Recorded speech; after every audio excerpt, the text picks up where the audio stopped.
Opo, sino ba namang hindi mababagot at mabo-boring dito? Siyempre, minsan papasok sa isip mo ma-homesick ka talaga. Iba ang buhay ng Pilipinas at iba ang buhay ng abroad. Dito pabalik-balik lang ang trabaho mo. Yung baga routine sa buhay mo, ganun lang. Tutulog, kakain, papasok ng trabaho, uuwi ng bahay, balik na naman sa routine araw-araw. So, laki ang epekto ng stress. So, gawan mo na lang ng paraan ng sarili mo na hindi ka maapektado at hindi ka mababaliw. So, yun ang kalaban talaga ng OFW. So, gawan mo paraan sarili mo na malayo ka sa stress at naibalik ang energy level mo sa trabaho para makapag-function ka ng maayos. So, yun lang.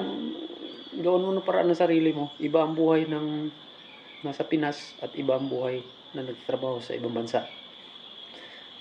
Maraming paraan kung gusto mo. Maraming dahilan pag ayaw mo. So, yun lang masabi ko.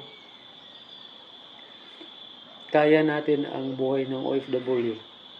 Laban lang, sabi nga nila, hanggang finals.